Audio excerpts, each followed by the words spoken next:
친중 친미 반중 반미 이런 것들이 이렇게 칼로 모으베듯이 딱 잘라지지 않습니다. 조금 유연한 자율적인 생각을 하면서 뭐 아닌 건 아닌 거고 그렇게 해야 되는 건 그렇게 하는 거죠. 그걸 잘 구분을 해서 극단적 사고는 매우 위험하다라는 말씀을 한번 드리고 싶네요.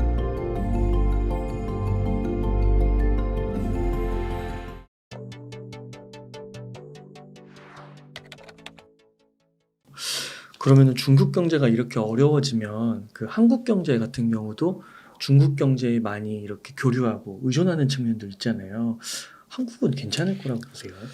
사실 뭐 한국이 직접적으로 괜찮을 이유는 하나도 없고요. 아, 전 세계 뭐 한 150개 국가가 중국의 제1, 제2부역 파트너니까 중국에 문제가 생기면 그렇게 많은 국가가 직접적으로 타격을 입게 된다라는 겁니다. 이건 뭐 수치가 증명하고 있는 거죠. 그러니까 중국 경제가 나빠지면 적어도 중국과 밀접한 관계를 갖고 있는 많은 국가들은 고통을 받을 수밖에 없습니다.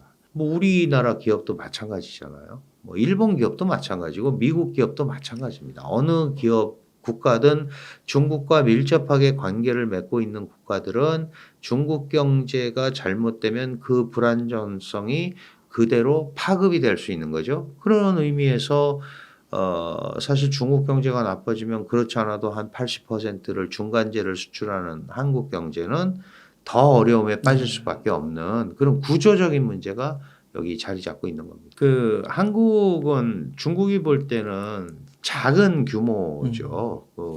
우리가 물론 세계 제12의 경제 강국이고 한류라는 아주 어마어마한 컨텐츠가 있고 여러 가지로 한국이 세계적 국가의 반열에 올랐습니다. 뭐 어느 시기에 갑자기 그런 건 아니고 이게 이제 축적이 돼서 온 거잖아요. 어쨌든 지금까지 이렇게 보면 한국은 반도체 제조력을 막강한 제조력을 가지고 있고 그다음에 또 미래 자동차의 총알이라고 하는 배터리에 있어서도 물론 이제 뭐 중국산 배터리하고 방식은 좀 다르지만 어쨌든 배터리의 또 세계적 강국입니다.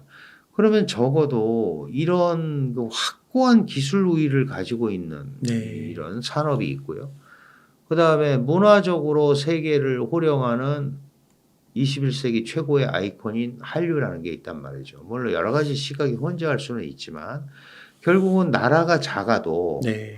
그리고 북한과 대치 상황에 있어도 이렇게 본연의 경쟁력과 가치를 가지고 있으면 어쨌든 대접을 받고 공간이 생긴다. 물론 이제 우리 정부도 그렇고 기업계도 이거를 잘 이용해서 한국의 전략적 자율성을 좀 확대해 보자.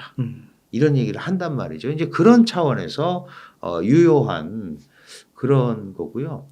사실은 일본 같은 경우도 이제 그런 표현을 씁니다. 거기는 이제 전략적 불가결성이라고 그래요. 이게 무슨 얘기냐면 일본 거를 안 쓰면은 물건이 안 만들어지게 만들면 될 거 아니냐. 불가피하다. 일본 걸 안 쓰면. 네. 이게 바로 사실 똑같은 얘기죠. 네. 예를 들어서 한국 반도체를 안 쓰면 하이엔드 전자제품이 안 나오게 만들면 쓸 거 아니냐. 그렇죠. 그러니까 결국은 그런 면에서 세계를 움직이는 결정적인 경쟁력을 갖고 있고 또 문화적으로도 그런 게 있으니 내심 얼마나 한국이 부럽겠어요. 말은 못하지만 네. 말은 못하지만 뭐 중국도 자기네 문화를 펼쳐보려고 여러 가지 만들잖아요. 네. 영화도 만들고 뭐 다 한단 말이죠. 맞아요. 공자원도 만들고 그런데 이 뭐 간첩행위 한다고 배척받죠. 그 역사는 수천 년이 되고. 네. 근데 왜 저럴까? 컨텐츠나 이런 개발이 제대로 안 되는 거잖아요. 그러면 우리는 중국이 가려운 그런 부분들을 실행에 옮겨서 하니까 그런 점에 대해서는 한국적 시스템에 대해서 뭐 부러워한다 이러기는 그렇고 저런 방식으로 가는 게 있겠구나 하는 그런 생각을 하게 해주는 어떤 동기부여 이런 것들은 충분히 우리가 하고 있는 거죠. 그러니까 어떻게 보면은 사상과 철학에서 좀 결국은 벌어졌다 뭐 이렇게 볼 수 있을까요? 예, 저는 그렇게 봅니다. 왜냐하면 결국은 이제 창조, 창의 이런 거잖아요. 이미 뭐 문제 있는 거 다 알고 그 솔루션을 어떻게 해내느냐가 그게 이제 독창성이고 창의성이잖아요. 물론 중국도 잘하는 게 있습니다. 뭐 양자 컴퓨터 같은 거는 세계 최강이잖아요. 양자 역학이나 안면 인식 뭐 이런 거. 그런 것도 다 나름대로 기술이 있는 거죠. 어디에 쓰이느냐가 문제지. 네. 이제 그런 것들을 생각을 해보면 그런 것들을 많이 갖고 있는 게 굉장히 중요하잖아요. 그러니까 한국은 남북 대치 상황에서도 북한은 보면 군사력을 가지고 핵을 가지고 그걸 커버하려고 그러고 한국은 그게 아니잖아요. 우리는 기술이라든가 산업이라든가 이런 시스템을 가지고 자꾸 움직이니까 그런 면에서 보면 당연히 한국식으로 발전하는 게 제일 낫지 않겠어요? 네. 사실은 덩샤오핑이 예전에 그런 얘기 했습니다. 포항 제철을 보고 우리는 왜 저런 제철소도 없냐. 한국은 저 작은 나라가 세계적 규모의 제철소를 가지고 있는데 그래서 만든 게 그 마오강이라는 거예요. 보산 철강. 엄청나게 만들죠. 그 한국의 자유무역지대가 있었습니다. 그게 경제특구의 모델이잖아요.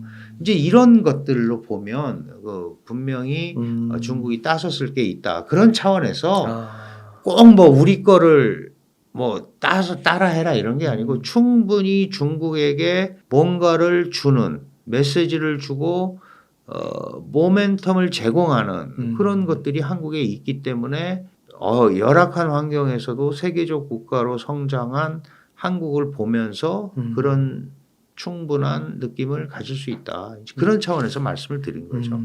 교수님께서는 지금까지 그 중국의 뭐 국민분들 관찰해 오시고 또 중국에 있는 지식인 분들도 많이 만나셨을 텐데 그런 분들도 한국의 이런 면들을 부러워하는 게 보이시나요? 있죠. 분명히 있습니다. 예를 들어서 우리가 이제 갑자기 한류 컨텐츠들이나 이런 것들이 세계적으로 뭐 여러 영화 그리고 그 소재나 이런 데서 전혀 구분을 안 받잖아요. 그럼 이제 만나면 중국 같은 경우는 저런 거를 절대 만들 수가 없다. 사회적으로 제약되고 통제되고 이런 가운데 누가 저런 일을 하려고 그러겠느냐. 그러나 한국은 한다. 그런 게 세계에 어필이 되는 거다. 그리고 이제 그런 분위기 이런 데 대해서 굉장히 부러워하죠. 창작의 분위기라든가 자유스러운 분위기 특히 문화예술 쪽에서의 그 개방된 어떤 흐름 사실은 중국에 아시지만 반간첩법 이런 거 막 보면 국가 이익에 위해되는 행위 이렇게 나오잖아요. 그러면 국가 이익이라는 게 도대체 뭐냐. 명시도 안 돼 있고 또 막 찾아 들어가면 뭐 주권 존중 영토의 완전함 뭐 가치 막 이런 얘기 또 사실 중국이라는 거대 국가로서는 조금 낯뜨거운 누가 중국 영토를 침범하고 그러겠습니까? 솔직히 얘기하면 그런 데 대해서 약간 비애감을 느끼는 거죠. 야, 이게 중국이 세계적 국가면 예를 들어서 미국하고 경쟁을 한다면 민주, 자유, 개방, 인권 뭐 이런 거에 걸맞는 중국적 가치를 내세우면서 끌고 가야 되는데 그게 안 되니까 그러니까 약간 자조적인 것도 있어요. 자조적인 것도. 그래서 그런 것들이 조금 변화해야 이 중국이 세계와 같이 간다. 그러니까 글로벌 스탠다드라는 게 그런 거죠. 내 생각이랑 비슷하네. 저거는 우리가 맞아. 국제사회에서 이렇게 정해놓은 거니까 이런 거를 같이 만들어가고 꼭 그게 미국에 맞다는 게 아닙니다. 중국도 그런 시스템을 만들어서 제공을 하고 많은 국가들이 저거는 중국이 해서 하는 저런 시스템이 좋아 라고 하면은 글로 가는 나라들이 생길 거 아니에요. 그런 시스템으로 이게 흘러가야 되는데 그런 점에서 중국은 아직 그런 시스템을 제공하고 있지 못하다.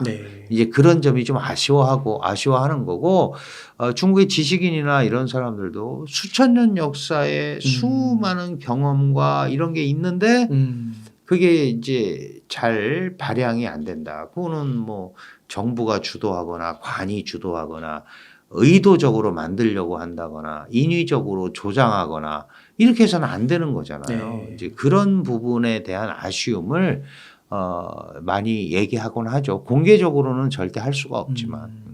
이게 사실인지 모르겠는데 중국의 MZ 세대들은 반한 감정이 있나요? 그 똑같은 거죠. 뭐 우리가 중국 싫다고 그러니까 중국도 쟤네는 왜 우리를 싫어하는 거야. 당연히 있습니다. 그 사실은 이제 우리가 사드 이후에 그 중국한테 심어진 한국의 메시지는 사드가 중국의 안보를 위협한다고 중국이 그렇게 얘기하는데 왜 중국말을 안 듣는 거야? 네. 라고 한국 같은 작은 나라가 이제 이런 것들을 확산을 시킨 거잖아요. 우리는 북한으로부터 핵위협에 한국을 보호하기 위해서 한 건데 왜 우리 생각은 안 하고 너희들 안보를 위협한다고만 얘기하느냐. 이러니까 서로 다른 얘기를 하고 있는 거잖아요. 평행선을 가는 거예요. 그러다 보니까 이제 젊은 사람들은 아무래도 이 인터넷이나 SNS 이런 거에 이제 훨씬 더 능하잖아요. 네. 그러니까 여과 없이 올리는 겁니다. 그러다 보니까 중국에 대한 비호감도가 올라가는 거고 그걸 바라보는 중국 학생들, 중국 청년들도 우리 걸 보면서 거기에 대한 또 뭐 누가 먼저랄 것도 없지만 네. 서로 상호 간의 그런 작용이 일어나기 때문에 서로 비호감도가 굉장히 많다. 이제 이거는 정부나 민간에서 좀 신경을 써서 좀 주위에서 자리를 좀 잡아야 되는 이런 문제가 있다라는 거를 분명히 인식을 하고 얘기를 풀어나가야 되는 소통을 해야 되는 그런 대목입니다. 네. 그리고 또 중국이 볼 때 부러운 게 또 있겠죠. 우리도 마찬가지지만 한국은 왜 이렇게 축구를 잘하는 거야? 작은 네. 나라가. 네. 왜 이렇게 영화를 잘 만드는 거야? 왜 한국에서 뭐만 나오면 이렇게 관심을 끄는 거야? 네. 이런 거에 대한 약간의 부러움, 시기심 이런 것도 있겠죠. 그러다가 보니까 저거는 원래 우리 건데 그러니까 원조 논쟁이 나오는 거예요. 왜 우리 거 훔쳐가서 저러느냐. 그러나 그거는 누가 이 시대를 지배하느냐가 더 중요한 거지 원조가 중요한 건 아닌 거죠. 네. 그렇잖아요. 지금 흐름 자체가. 그러면 옛날에 있던 걸 가지고 한국은 한국적으로 재창조를 하고 중국은 중국적으로 재창조를 하고 그게 누가 더 많이 받아들여지느냐. 이게 이제 문화의 어떤 그 선두 조절이 이끄는 자, 선도자가 되는 거거든요. 네. 이런 부분에 대한 중국의 인식은 아직도 조금 였다. 네. 이제 그리고 여전히 그런 그 자유로운 공간이 허용되지 않기 때문에 약간 대리만족을 하는 것도 있죠. 다른 걸 보고 뭐 그런 부분도 있습니다. 일부 뭐 중국의 문화 평론가들이나 이런 사람들은 자신들의 그 약간 고답적이고 건조한 이런 문화에 대한 비판 의식을 갖고 있는 사람들도 있어요. 그러나 그게 도가 지나치면 체제 비판으로 이어질 수 있고 뭐 또 체제 사회 비판으로도 이어질 수 있고 그러니까 굉장히 조심하면서 쉬쉬하면서 얘기하고 있는 거죠. 교수님 한 가지만 더 여쭤보겠습니다. 그 중국이 한국을 필요로 하는 게 맞는 건가요? 당연히 필요하죠. 왜냐하면 이제 여러 가지 면에서 그런데요. 우선 정치적으로 그 외교 군사 안보적으로 한국을 밀어내면 밀어낼수록 한국은 한미 동맹이 강화되게 돼 있죠. 왜냐하면 이제 북한으로부터의 위협을 제도적으로 상쇄할 만한 아무 거가 없거든요. 한국이 뭐 똑같이 핵 갖고 있기 전에는 안 되는 거란 말이죠. 그래서 우리는 이제 한미 동맹을 강조하면서 한미 동맹을 강화하고 그 다음에 한미일 삼각 공조를 강화합니다. 이제 중국은 뭐 한국은 미일망보다는 아니겠지만 미일은 중국에 대한 견제가 1번이에요. 그런데 한국이 거기에 앞장서 있다고 생각을 하는 거예요. 그게 이제 아시아판 소 나토, 나토를 구축을 해서 중국을 압박하려고 그러는 거다. 그러나 우리도 없다고는 할 수 없지만 우리의 1차 목표는 한반도 안정이란 말이죠. 그런 중요한 역할을 하는 국가이기 때문에 한국을 배척하면 배척할수록 한미동맹이 강화되고 한미일 삼각공조가 강화될 수밖에 없다. 그렇다면 애초부터 우리는 북핵 때문에 한미일 공조를 강화한다고 얘기했는데 우리를 배척하면 두 가지가 다 포함이 돼서 미국하고 일본하고 같이 중국을 압박할 수도 있잖아요. 이제 이런 연계성이 있고 또 하나는 경제적으로 우리께 꼭 필요한 것들이 몇 개 있어요. 우리도 중국 거를 굉장히 필요로 하지만 한국 반도체 한 40% 정도가 지금 중국에서 생산이 되잖아요. 네. 고사양은 아니지만 이게 이제 삼성과 SK 하이닉스가 생산을 하는데 그게 없으면 중국은 아직도 범용 반도체 자급자족이 근본적으로 불가능하단 말이죠. 그럼 전 세계의 한 40% 정도를 중국 반도체가 중국에서 이 중국 시장이 소비를 하는데 실제로 지금 AI 발전이나 이런 거를 내세우고 있잖아요. 그러면 반도체가 부족해요. 그런데 반도체 중에서도 고사양 반도체가 필요한 거예요. 7나노, 5나노, 3나노. 지금 우린 뭐 지금 2나노급까지 갔는데 중국은 보통 지금 60나노, 40나노 이렇게 만들고 있단 말이죠. 그러면 이게 미 상무부는 14나노 이하 또 수출하지 말라고 그랬죠. 그러면 지금 AI를 국가 주요 발전 전략의 핵심 과학기술 산업으로 꼽고 있는데 여기에 이런 하이엔드 반도체나 이런 게 제때 공급이 안 되면 굉장히 어려워지잖아요. 네. 그러니까 이제 그런 차원에서 필요한 거죠. 그리고 또 이제 북한 문제를 두고도 마찬가지예요. 사실 남한이 있으니까 북한을 이용해서 또 한국을 또 견제하잖아요. 그렇죠? 네. 그러니까 이런 복합적인 그 요인 때문에 한국은 전략적으로 분명히 중국한테 중요한 나라입니다. 아무렇지도 않은 나라는 절대 아니고요. 그리고 최근 들어서는 우리의 전략적 가치, 중요성이 더 올라가고 있는 건 분명한데 자신들의 의도대로 안 움직여지니까 일단은 지금 한국에 대해서 압박, 뭐 보이든 보이지 않든 압박 정책을 위주로 채택을 하고 있고 특히 지금 현 정부 들어와서는 중국과의 관계를 기울어진 운동장 관계라고 그러잖아요. 이미 기울어져서 시작했다. 이걸 제대로 돌려놔야겠다. 라는 생각을 하고 있는 겁니다. 그러니까 정상화라고 표현을 하죠. 물론 보기에 따라서는 정상화라기보다는 이게 너무 친미로 가는 거 아니야? 이렇게 볼 수도 있어요. 그러나 기존에 지나치게 왜곡되고 기울어졌던 거를 다시 좀 원상으로 돌려놓는 작업을 한다. 이게 이제 외교의 정상화 과정이다. 이렇게 보는 시각도 있고요. 저 같은 경우는 호자입니다. 정상적인 관계를 만들어야 된다. 제가 이렇게 자꾸 강조하는 이유는 한중 관계가 올해가 31년인데요. 옛날하고 또 달라졌잖아요. 양자 관계가. 그러면 서로 변한 거를 인정해주고 새로운 기준점을 찾아서 움직이는 노력들을 이제 양자가 할 때가 됐다. 이제 그런 차원에서 그러면 서로 안 필요해도 필요한 거를 찾아낼 수 있고 필요한 게 있으면 더 그걸 가지고 논의할 수 있고 이런 구조로 건전하게 가야 된다라는 게 제 생각입니다. 교수님이 보실 때 미국도 한국을 필요로 하고 중국도 한국을 필요로 하고 거의 비슷하게 다 필요하는 건가요? 그렇죠. 우리도 그 동아시아 지역에서 아주 중요한 역할을 하죠. 뭐 그 전에 린치핀이다 뭐 이런 얘기 많이 했잖아요. 그냥 하는 얘기는 아니고요. 아니고. 예를 들어서 미일 동맹만 있고 한국이 붕 떠 있거나 중국으로 간다면 네. 사실 중국 경제가 안 되잖아요. 그렇죠. 연장선상에서 이 태평양 거대한 태평양이 이 오키나와 열도 이렇게 해서 대만으로 연결되고 남중국해로 이렇게 가잖아요. 이 광대한 지역에 대한 영향력 확보에 있어서 한국은 저 위점에서부터 매우 중요한 역할을 할 수밖에 없는 국가다. 그게 뭐 정치적, 경제적, 외교적, 군사적으로도 매우 중요한 역할을 하고 있고 한국 서해 바다로 이렇게 만약에 미 항모가 들어오면 전 중국이 작전 권역에 들어가잖아요. 그러니까 뭐 그런 거는 그런 것도 있고 무시할 수가 없는 거죠. 그렇군요.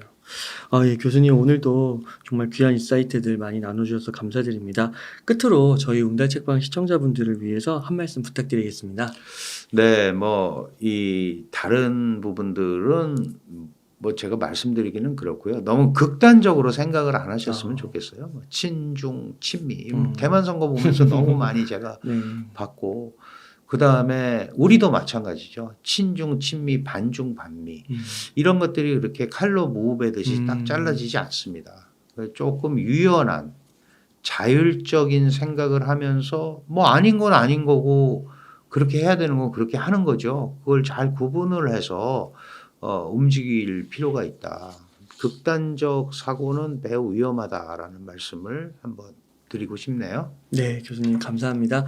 이렇게 해서 강준영 교수님을 모시고 이야기를 나눠봤습니다. 긴 시간 동안 유익한 사이트 많이 나눠주셔서 감사의 말씀드립니다. 오늘 고생 많으셨습니다. 네, 고맙습니다.